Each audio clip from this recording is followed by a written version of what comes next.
We have our notebooks out. If we have notes in there, we'll knock out half of those. Smart board can be more easily seen. And let's talk about some of those changes. We talked yesterday about education, things happening back in the East. We're back in the East again today. Okay, guys, we're not having side conversations. The computer is off the desk. Okay. Let's see here. You ready? Are we going? Okay, hi, folks at home. All right, here we go. But not right. Cool. In the election of 1848, the two parties were the Democrats and the Whigs. Capital W-H-I-G-S. This kind of throws back to the American Revolution. Remember, there were the Whigs and the Tories, and the Whigs were on the colonist side. So this new party is kind of meant to reignite that fervor, that kind of idea that, hey, we're just all American. The Whig Party ran Zachary Taylor. Now, Zachary Taylor was what folks didn't want him to be, a hero of the Mexican-American War. Zachary Taylor was a general. He was from Louisiana, and he owned slaves. Now, the big question ripping the country apart was slavery. So what do they do to get some votes from other parts of the country? They balance off the ticket. The presidential candidate, Zachary Taylor, is a Louisiana slave owner. The vice presidential candidate, Millard Fillmore from New York, is an abolitionist. They still have lots of things in common, socially and economically, but they couldn't be more varied on that. One of them owned slaves, one of them actively fights to get rid of slavery.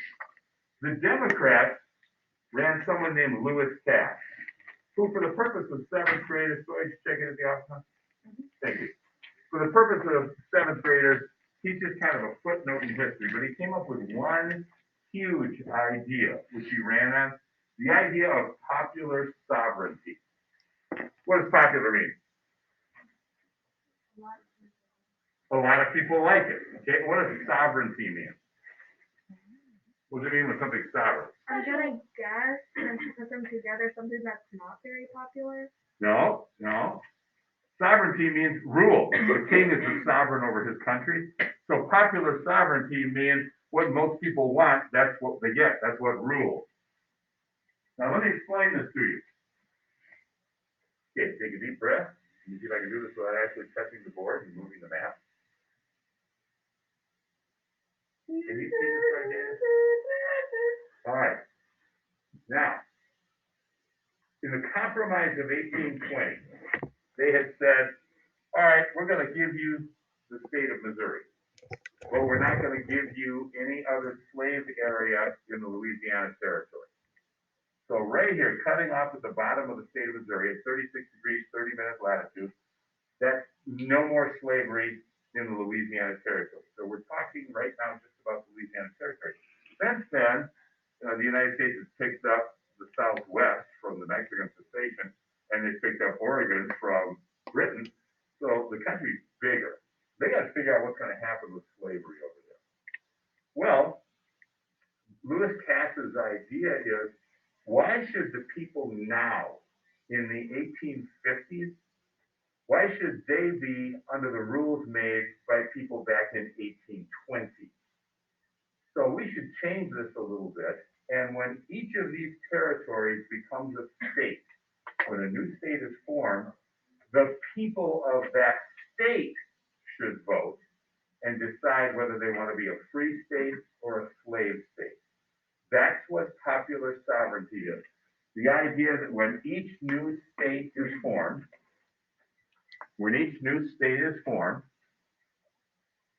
the people of that state, yes, this would be something to write down, Sawyer, you're right. When each new state is formed, the people of that state would vote to decide whether or not to have slavery.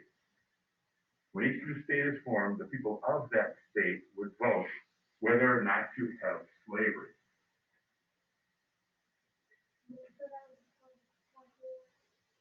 Popular sovereignty means what most people want, that's what rules. That's popular sovereignty.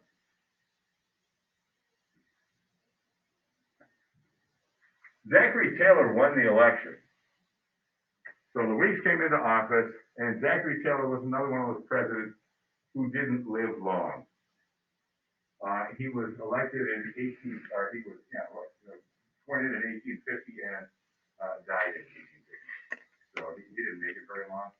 And Millard Fillmore became the 13th president of the United States, another vice president who steps up to become president. Years ago in Milwaukee, all over Milwaukee, there started to be signs that said Millard Fillmore was the 13th president of the United States. There were billboards by the freeway. It was on the side of city buses. You would see little ads in small newspapers and things, and you say, why do people care? What is this? Because before that, only maybe history teachers knew that Millard Fillmore was the 13th president of the United States. And what it turned out to be was the area advertising council, the people that sold advertising, wanted to prove how powerful their medium was. So they had gone and taken a survey of like 1,000 Milwaukee residents, said, who's the 13th president of the United States? And of the 1,000, like 4 people said Millard Fillmore. And then they put it all over buses and all over signs and advertisements everywhere. And then, after a month of that, they took the survey again, and it turned out to be something like 500 people said, oh, Millard Fillmore. So they just proved how well their advertising worked. Is this an actual history question? Okay, but I have no idea. Each individual person. Yeah. Can't hear you. What?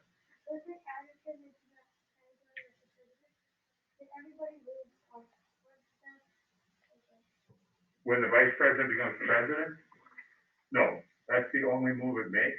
And what actually happens is that the new president will seek to get himself a new vice president. And that person must be approved by the Senate. Last one I can think of is Richard Nixon's vice president was named Spiro Agnew. He was one of those governors of Maryland that wound up in federal prison. And he resigned, he left. And then Richard Nixon, who was already in trouble because of Watergate, looked like he was going to have to resign or be impeached. He named Gerald Ford, and the Senate approved Gerald Ford as vice president, and then Nixon resigned and Ford became president. Gerald Ford never won a national election. He never ran for president. He was a member of the House of Representatives who got named vice president, and then the president resigned and he was president. Okay, cool. So they reach another compromise. Remember what a compromise is. That's an agreement where each side gets part of what it wants, but not everything. The South would like to say, hey, let's just have slavery everywhere. Open the door, we want nothing but slavery everywhere. The abolitionists would like to say, no, we don't want slavery anywhere. Let's get rid of it all over the place. Well, they got to live with each other. What happens is they come up with a compromise of 1850. Now, let's run through these one at a time. California becomes a free state. That's huge. Notice there's no slave state coming in. California becomes a free state. The shift in power in Congress goes over to the anti-slavery group. So the anti-slavery group, they get control of Congress. Then, they said in the nation's capital, it's just embarrassing to see people being sold, to see markets where you can go in and buy black people in the capital of what's supposed to be a civilized nation. So they said, all right, no more slave trade in Washington, D.C. And both sides agreed to that. But there was still slavery in D.C. because the Southerners said, all right, if you won't let me, when I'm elected to Congress and I come up to Washington, I will bring my household. My household is myself, my family, and my servants. And my servants happen to be slaves. If you do not allow me to bring my slaves up to Washington, D.C., then you are not allowing me to bring my household, in which case I am not welcome. If the representatives of the South are not welcome, there is no point in our staying in this country. Therefore, we will no way show up for Congress if we can't have our slaves. Well, they couldn't have that happen, so they allowed slavery in D.C. So understand that there's two very different things. They couldn't buy and sell slaves, no slave trade in Washington, D.C., but they could own slaves still. Over here, these areas that are kind of mustard yellow, Utah and New Mexico were organized into territories. I mean, first of all, there was just this big open space. Then they get organized into territories, which means it's starting to form itself into one or more states. It's getting a lot more organized. They're getting elected government. They're getting a reasonable population. Now we just have to divide up boundaries. So territory is a step below becoming states. And those areas would have been slave areas. Now here's the biggie. This is enormous. This is huge. FSA stands for Fugitive Slave Act. Fugitive Slave Act. Part of the compromise was that they agreed that escaped slaves would be returned to their masters in the South. That would include people like Frederick Douglass. Any escaped slave in the North was to be taken into custody and returned to their masters in the South. So one more time, California comes in as a free state. DC has the no slave trade, but it does have slavery. Utah and New Mexico are organized as pro-slavery territories, and then the Fugitive Slave Act will be enforced. The Fugitive Slave Act to the South means millions of dollars in returned slaves. So this is the big thing they get. California coming in as a free state with nothing to balance it off means control of Congress is what the North gets. That's the big thing they wanted. Okay, oh yeah, just thought I'd point that out. I think, can't you see a little mile in that? Yeah, I think you kind of got the look. I do think we have to be right. Oh, whoa, I think we missed somebody. Yeah. Okay, so fugitive slaves. They're supposed to be captured and sent back down south. Isn't going to happen. The politicians in the North signed off and said, yes, we'll send the slaves back. The people of the North simply refused. They just said, no. This black family has been living on the road for me for 20 years. I'm not going to go throw a rope around them, put them in a jail, and send them back into slavery. No, I'm just not going to do it. So as far as I'm concerned, they can stay there. There were many interesting and heroic stories about people avoiding slave catchers. And slave catchers were literally people, their job was to go over and capture slaves and bring them back to their owners, kind of like a bounty hunter, only just for slaves. One of those was kind of put into a novel. The novel was called Uncle Tom's Cabin, and it became a huge, huge bestseller all around the world. I mean, selling hundreds of thousands of copies back when books were really expensive. The author's name was Harriet Beecher Stowe. Write this down. Harriet, capital Harriet, capital Harriet, Beecher, capital Beecher, Stowe, capital Stowe. Harriet Beecher Stowe was the daughter of one of the most famous abolitionist leaders, Henry Ward Beecher. So she came from abolitionist royalty, if you will. And Harriet Beecher Stowe wrote this book about a really nice black man named Uncle Tom. And Uncle Tom just wanted to get along. I mean, he was a slave, and his condition was not good, but he was a happy man, he was a religious man, and he just didn't want to cause any trouble. This was just his life. So Uncle Tom was a wise, nice guy, and he just kind of, like I say, just wanted to go along and get along.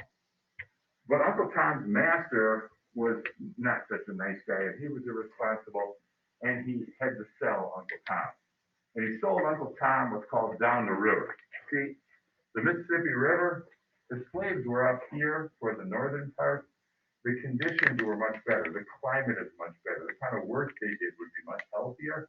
When they get sold down the river, they go down to, Louisiana, Mississippi, the really horrible, humid, hot, more disease-ridden areas, and the work is just backbreaking. So Uncle Tom gets set down there, and his life just turns horrible. And one of the side stories was, like I said, put into this work of fiction, but it was actually a true story.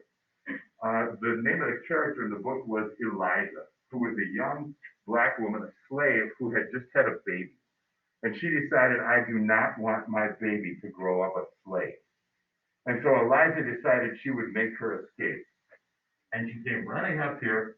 And one of the things slaves did was, if they could get across the Ohio River at a certain point, there was a lighthouse they were aware of that was manned by abolitionists. If you could just get across the river, the abolitionists would whisk you into the Underground Railroad and make you disappear somewhere. So Eliza is trying to get away, and the slave catchers are coming after her. And it gets to this emotional moment in the book where she's literally running for the Ohio River. And she's holding her baby. She's trying to race and get there. It's just the start of heavy winter time, and the river has not frozen completely, but there are chunks of ice, big chunks of ice. And Eliza's approaching them, and I mean, just a little bit behind are the men who are slave catchers coming after her. And she makes an instant decision as a mother. She says, it would be better for my baby to die than for my baby to grow up as a slave. And so when she gets to the river, she doesn't slow down at all. And this is a true story. She simply jumps from piece of ice to piece of ice across the Ohio River and just slips at the end and throws her hand up, and an abolitionist grabs it and pulls her up onto the shore, and they whisk her away, and she and the baby get to safety. But what happens in the novel is horrible things happen to Uncle Tom, and you get this picture of slavery as being the terrible, inhuman thing that it is. This really, really got people emotionally worked up. The people of the North said, those people down South, they're not really, they're so awful. How could they treat other people like that? This is just inhumane, inhuman, it's awful. And the people down in the South said, well, this is all just a lie. Harriet Beecher Stowe has never been down South. Harriet Beecher Stowe has never seen a slave being held in slavery. She has no idea what she's talking about. They're not treated like that. And so there was this big argument that both the Northerners and the Southerners were very emotional. Now, this book was read by the son of Queen Victoria of England. And during the Civil War, there were a couple of times when England thought of coming in on the southern side. Because remember, their mills, they wanted the southern cotton. And if the power of the British Navy had come and broken the blockade on the South would have become an independent country. They would have won the Civil War. But Victoria's son kind of whispered in her ear, you can't do this. Britain cannot stand for slavery. He read the book. He was of that mindset. When Abraham Lincoln met Harriet Beecher Stowe, Abraham Lincoln was about 6'4". He was a very tall man. And Harriet Beecher Stowe was a little tiny woman. And he put out his hand and he said, so this is the little woman that started this great big war. Because there's been such an influence from Uncle Tom's Cabin. Very powerful thing.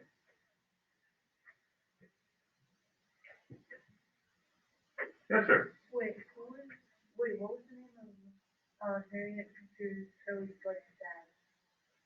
It was Henry Ward Beecher. You don't have to remember that, but I just remember she was connected to an important abolitionist family. Okay. Winfield Scott, who you got to admit, I mean, just take one. This is a happy looking man. Remember, Winfield Scott is the most important general between the War of 1812 and the start of the Civil War. Sorry, wake up. Okay. Winfield Scott really didn't have much political ambition himself, but but he was a big hero. He'd been the hero of the Mexican-American War. And since Zachary Taylor had won, they thought, well, let's try this again. Let's run Winfield Scott. And Winfield Scott really never had his heart in it. He was a soldier. And so Winfield Scott ran and did absolutely horribly. The Whigs were devastated in the election of 1852. And in fact, it was so bad that the Whig Party never recovered and it would just kind of die out. So we need a couple more political parties.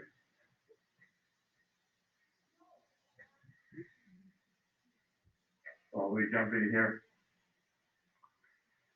The person who did win was Franklin Pierce, the Democrat. Here's what they needed. They needed somebody who wouldn't be offensive. So they thought about saying, well, let's run this guy from South Carolina. No, he's so pro-slavery, the northern people wouldn't vote for him. Well, let's run this guy from Massachusetts. No, he's so anti-slavery, the southern guys wouldn't vote for him. So finally they looked around and said, okay, who can we run? Who can we run? Who can we run? Somebody said Franklin Pierce. And a lot of the people said, who? Perfect. He's the guy we want. So Franklin Pierce, matter of fact, there was a joke. He had been a general at one point, and his opponent published a book that said the military feats of General Pierce, and it was this big, and it was all blank pages. So it was meant to say, this guy really never done anything. He was elected, and actually from what he talked about, it looks as though he might have been a reasonable president. However, he was also pretty young, and he and his wife had just had a baby, which died. And he was just devastated. This was just the most horrible thing to him. And he never really recovered from that, and neither did she. They were both sort of in mourning during his 4 years in the White House, and he never really got going with anything, except being sort of an unhappy man. Two new parties come around. The Republican Party, yes, this is the modern Republican Party. It began in Ripon, Wisconsin. Second most important thing ever to come out of Ripon, Wisconsin. Anybody know what the most important thing is? I think that's you. What? Thought you were born there. No. No? Donuts. You're really close. Ripon Good Cookie Company is up there. Oh yeah, okay, Ripon Good Cookie.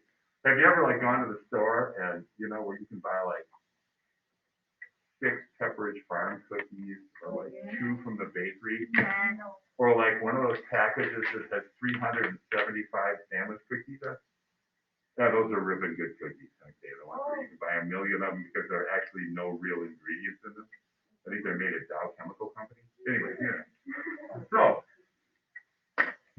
the Republican Party is born in Ripon, Wisconsin, and in its very first election, which was not for president, it was in between, its very first election, they're so successful, remember the Whigs have died out, that they actually take control of several states, win several governorships. This is incredible for a first party.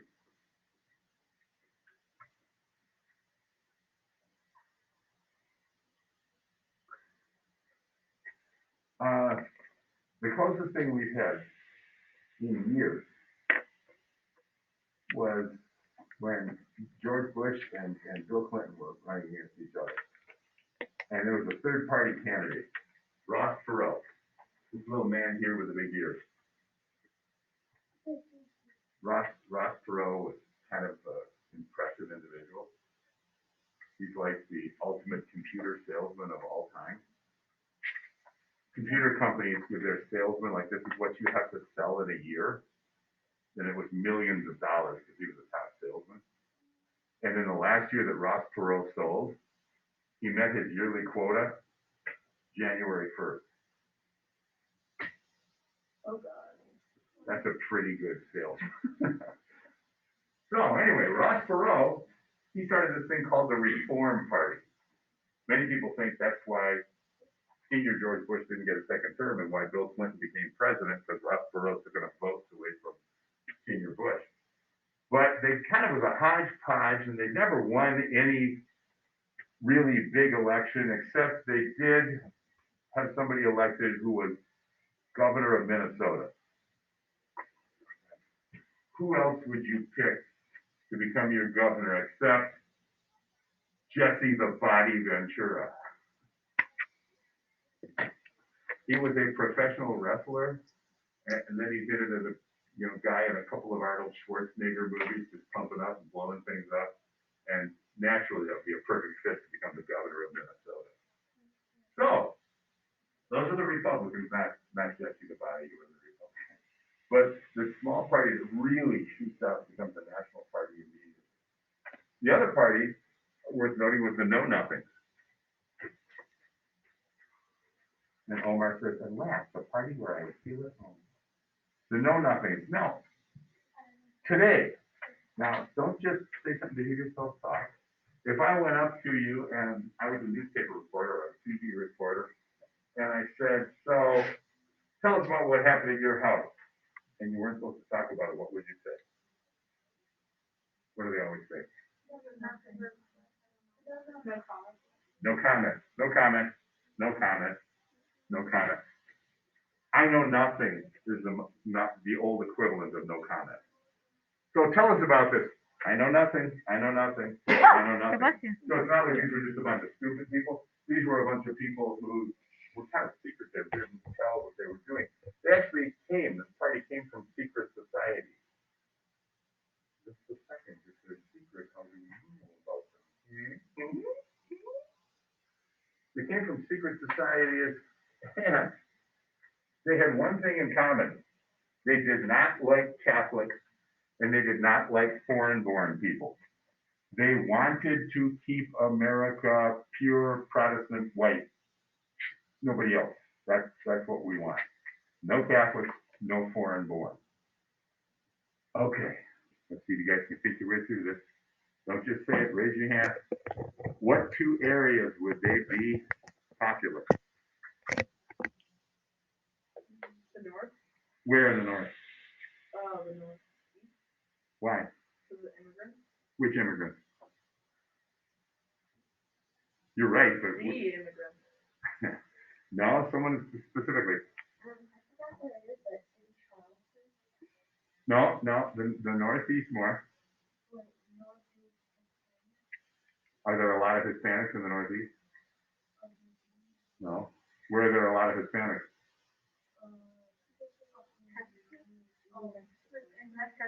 Which is? That's the South. The Southwest. Okay, California, the Southwest. Lots of people who were foreign born, what they used to be? Mexicans. Okay, and are Mexicans Catholic? Yeah, these are a bunch of Catholic and they were born Mexican. Okay? There are a bunch of Catholic people up here. Where were they born? Who was coming in? We could ask Emily. Not that Emily, the other Emily. What? The Irish. Emily O'Quinn. I'm Irish. Oh, okay, but Ander is not a huge Irish name. O'Quinn It's is. German for the other. Literally. Okay. Kind of sad. All right. So you're the other Emily. Okay. Yes. All right. Anyway, they were big in New England and in the California Southwest area because that's where people ran into these things. You know, funny thing, people who have prejudices haven't because they've been exposed to some group in a negative way. Like, let me see here, I was up in Sioux Falls, South Dakota one time, and they were talking about how obnoxious Native Americans are. Lots of people were talking about how just Native Americans are kind of out of control, they're all drunk, blah, blah, blah, blah, blah. But if you stop and think about it, that's not terribly prejudiced. I mean, it is in a way, but what's their exposure? What do we got here? All these pink areas are Indian reservations. When the young guys want to go off and be wild and crazy and drink too much, do they stay right where mom and grandma can hit them with a wooden spoon? No, they run off somewhere where they can go party. Where do they go? The city. How many cities are in South Dakota? There's Pierre and Sioux Falls, pretty much. So they head on over to Sioux Falls. And so lots of times the Native Americans they bumped into were young guys going out there and having a big party. So their brushes with people like that, which had painted their whole view of all people like that, had been negative. So they said, well, all people like that must be negative. Isn't Oak, like, almost all of Oklahoma Indian reservation now? No, just that. Just the reservation, but the Native Americans own a lot of it. Yes. Yes. So then, were you saying that the know-nothing had in Texas and the Northeast or the? No, she said the word Texas. I never said Texas. I said California and the Southwest here. To get Texas out of your head, California and the Southwest.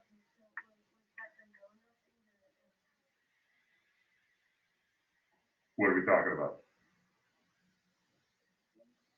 No. Oh, no. The Know Nothing Party didn't like Catholics, which Mexicans are. They didn't like foreign-born, which Americans who had come from Mexico were. They didn't like, up here, the Irish, who were now Irish Americans because they were foreign-born and because they were Catholic. So that's the areas where the Know Nothings were big. So anyway, I don't know if I told you this when I was at a track meet some years back, and I was at a state meet, and my kids were running a couple of, a bunch of other BA high school kids, and this guy next to me, never saw him before, he's from some other school, I don't even know where.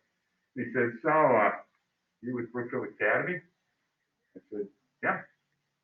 And he said, I think it's good school? Yeah. You got a lot of people there? Yeah. You have a lot of Indians. And I thought, I mean, yeah. But I never met anybody that thought, Indian. I never had an opinion, so I never thought anybody does. But, some people have prejudice against everything. Personally, it's what I do. Anyway. All righty. This is getting bad. This is getting hairy. You're going to have to know a couple of names here. You ready? That is Senator Charles Sumner. I need you to put another one in. Yes, even you, Sawyer. Senator Andrew Butler. Okay, I got it. Senator Charles Sumner is an abolitionist. Senator Andrew Butler is pro-slavery. And Congressman Preston Brooks is pro-slavery. All right. Here's the way it works. The way they had debates in the Senate back then would be one senator would stand and he would give a speech.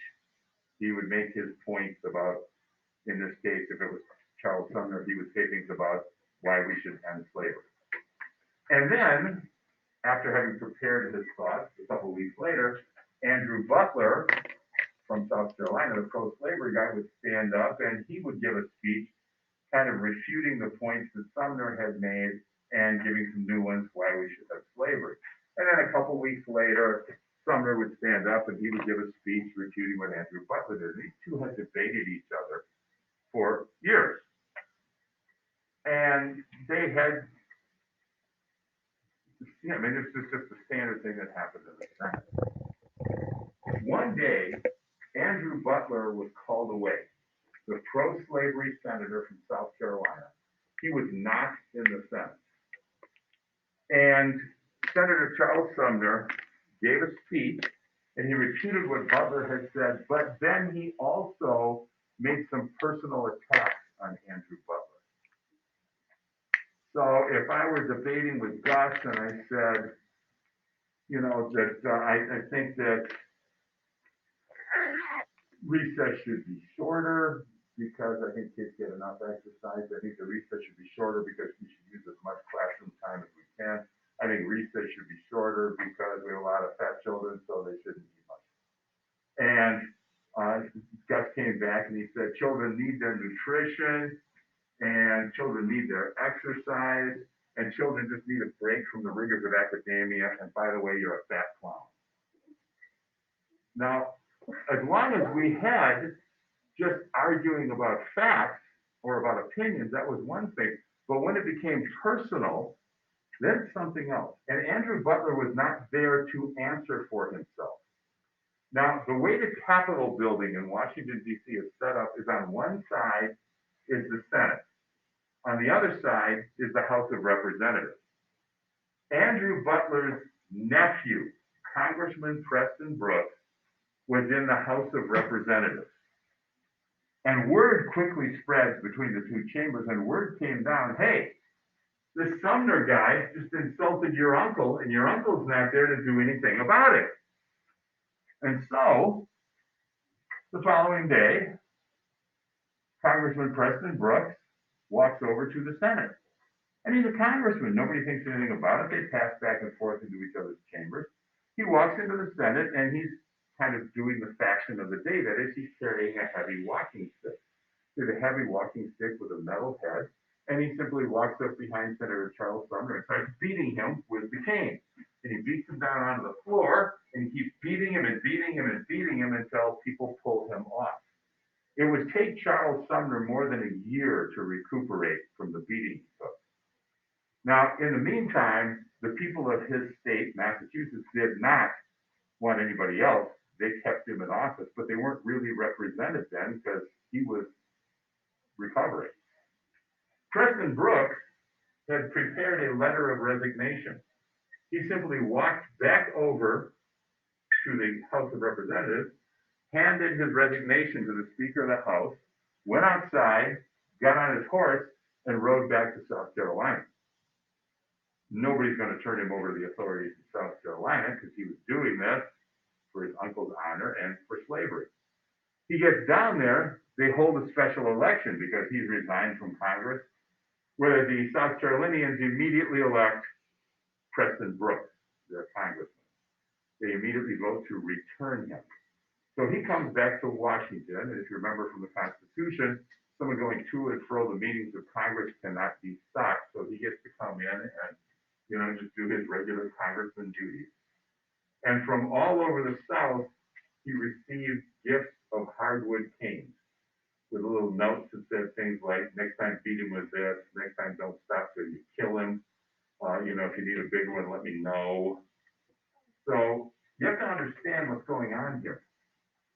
This is Congress. This is where people are supposed to have reasonable debate about the ideas, where the representatives of the people express the ideas of the people they represent, and it's come down to they're fighting with each other. As a result, the country's breaking apart. It really is. It's going to be a civil war shortly, and this kind of thing, when that starts happening in Congress, that's a sure sign that the system has now reached the point of being broken. All right, shiny people. I'm all tingly and excited. Chloe, you can